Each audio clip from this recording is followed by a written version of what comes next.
Pero ang sabi naman ni Diwata kanina, kahit wala daw kayong bigay, okay lang daw basta importante, nandyan kayo, nasuportahan ang kanyang tindahan. Ayan, yun nga, para may pakita lang natin sa viewers na nagbigay din tayo kahit papaano. Oh. Give and take. Okay, thank you, thank you. Ay, salamat. Pero alam niyo ba, okay lang naman sa akin mag-vlog kayo dito nang hindi ako manghihingi ng kapalit o namang bayad. Malaking impact dito para sa business ko. Pero pag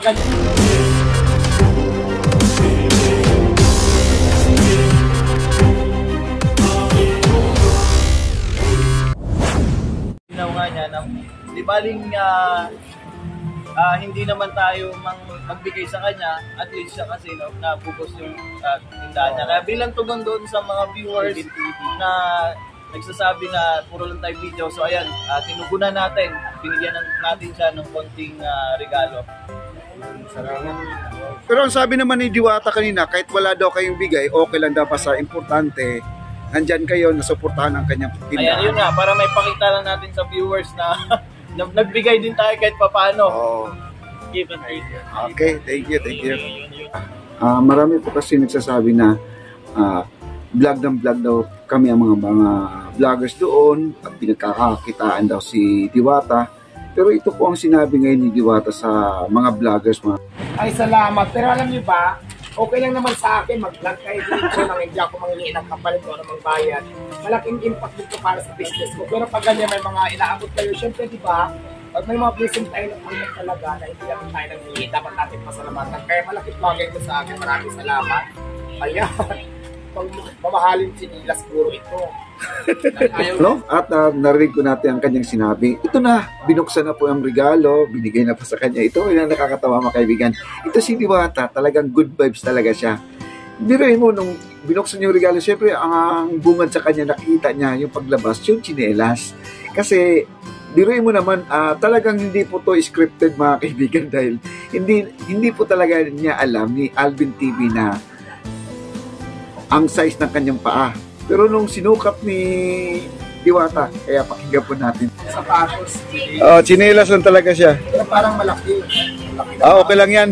Okay lang yan eh. Malilitan ko na lang ma-customize ko.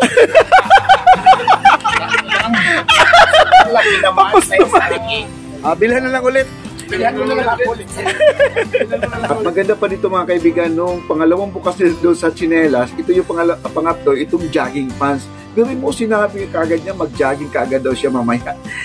Talaga iba si Diwata, talagang nakakatanggal ng stress, maganda kausap. Kaya lang, huwag po natin kausapin, magpa-selfie sa kanya kung siya ay pagod talaga. Kasi sabi nga nila daw, talagang suplada daw si Diwata. Sa tingin ko naman, hindi siya suplada kasi galing din siya sa mahirap. Galing siya sa pinakabababa talaga, hanggang ngayon ay nandyan pa rin siya. Kaya lang siguro pagod lang talaga sa kanyang business kasi hands-on po talaga siya. Kaya, yun po, panoorin po natin ang kanyang jogging pants. At siyempre maraming ay nako. Ano yan, hoodie o jogging pants? Ayan, kailangan ko dito. Tamang-tama, mag-jogging ako mamay madaling araw. Ura-urada! Ay, brief ba yan? Brief? At siyempre yan po.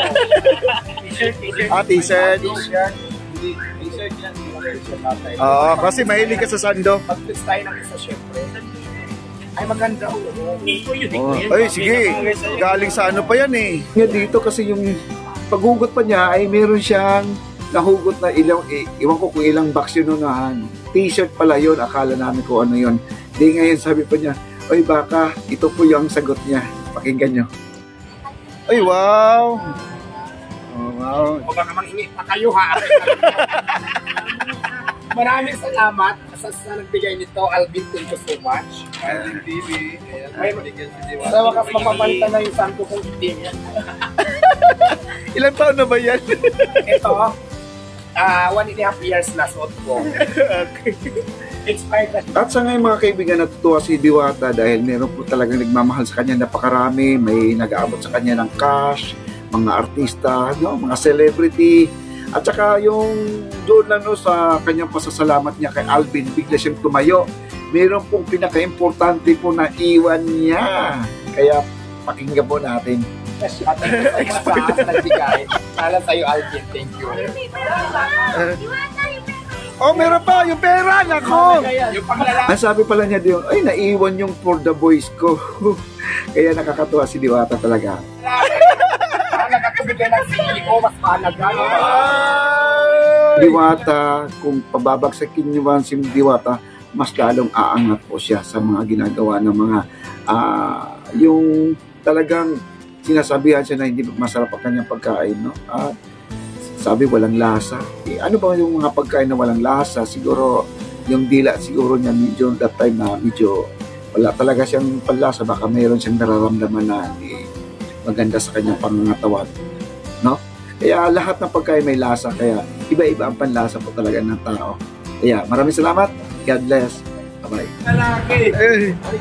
Mabitawan mo yan, tabi mo.